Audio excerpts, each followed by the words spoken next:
A Fazenda São Marcos, próxima à BR-463, na zona rural de Dourados, a segunda cidade mais populosa de Mato Grosso do Sul, agora está desocupada. O cenário é bem diferente de poucos dias atrás, quando 250 famílias integrantes do MSTB, Movimento Sem Terra Brasileiro, desocuparam a área. Após 2 anos, a Justiça determinou que os sem terra saíssem da propriedade do pecuarista José Carlos Bunlai. Eles então vieram para cá, às margens da BR-463. O oficial de justiça esteve no local acompanhado de policiais militares.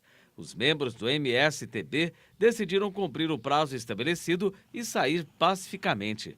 As famílias desmontaram os barracos e levaram os pertences aos poucos.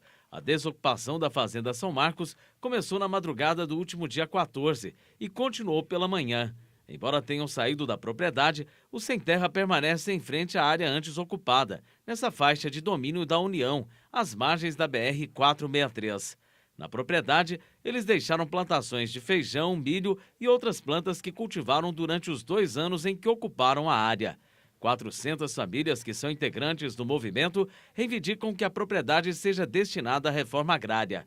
O líder do movimento, Vanildo Elias, revelou que havia um acordo com a direção da usina. E a reintegração de posse da área São Marcos, ela não estava pedida e nem seria pedido, enquanto não fosse decidido o destino da Fazenda São Marcos, a usina, enfim.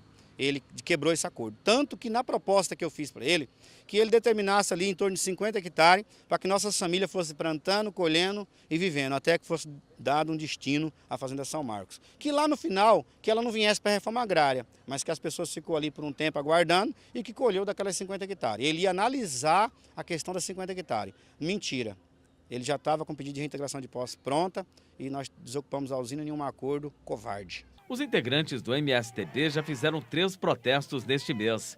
Eles foram à sede da usina São Fernando com faixas e cartazes e queriam participar da assembleia com credores que pode decidir o futuro da usina. A indústria, que também é da família do pecuarista José Carlos Bunlai, passa por problemas financeiros. Os sem terra também protestaram em frente ao centro de eventos que recebeu o encontro.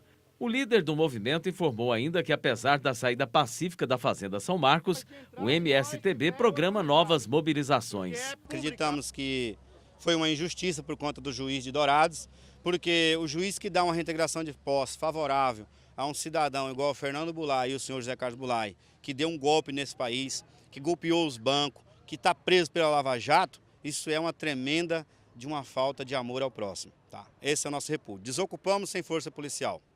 E aí, não desistimos da São Marcos. Continuamos, vamos insistir até a última força que nós tiver. Também em Dourados, índios ocupam há 1 ano 5 propriedades rurais entre o anel viário e uma aldeia Bororó. A gente tem feito levantamento há 3 anos atrás, com antropólogo, com nossos avô, pai, né, que conhecia essa área aqui. Aí a gente fez uma comissão, né, estudando naquela área, entendemos que essa ponta da aldeia foi ocupado pelo chacareiro alguns anos atrás, né, que é suficiente também, né, de eles devolver isso aí para nós. Como é que está sendo aí as conversações, o diálogo, a convivência com os chacareiros? Até hoje, né, nem eles vieram falar bem nem mal, nem nós com eles, né? E a gente quase não conversa com eles, né? Porque tanto como eles tem certeza que eles têm receio de nós deles, né? Então, eles estão bem aí, para mim eles estão bem aí e nós também aqui, né? Porque ninguém está em confronto um com o outro. No caso dos indígenas, o desfecho, por enquanto, está sendo diferente. A presidente do STF, Supremo Tribunal Federal, ministra Carmen Lúcia, suspendeu os efeitos da decisão da Justiça Federal que determinava a reintegração de posse da área. Com isso, os índios que estão aqui no local há 1 ano vão permanecer na área. Os proprietários dos imóveis pretendem recorrer na Justiça.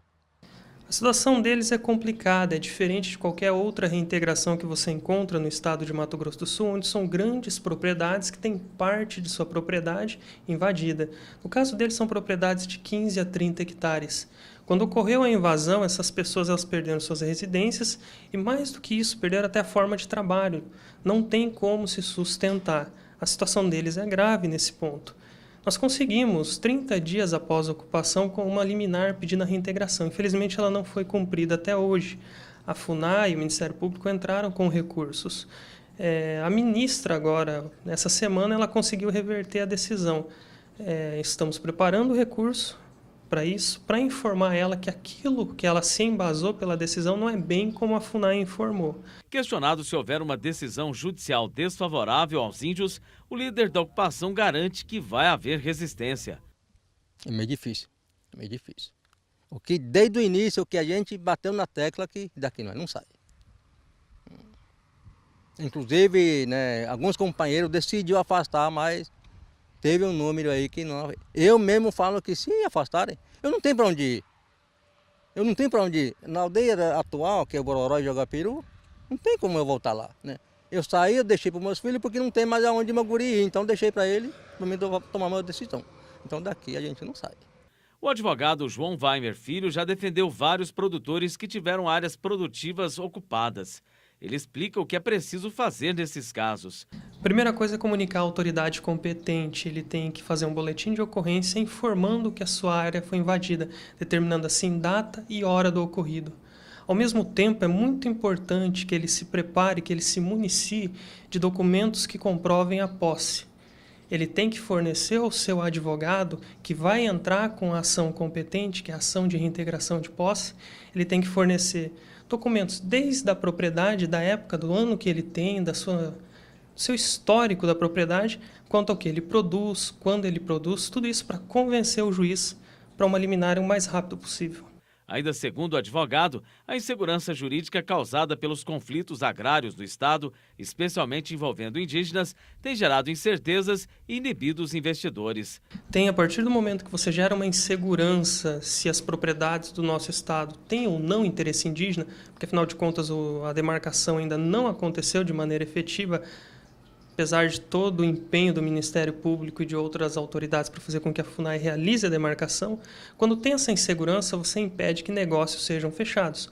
Um comprador de outro estado que queira adquirir uma propriedade aqui, ele se sente numa insegurança de saber aonde que é e se há um interesse indígena. É um problema isso, é um problema econômico para o nosso estado, não só para quem tem a propriedade hoje, mas para quem tem o interesse de adquirir.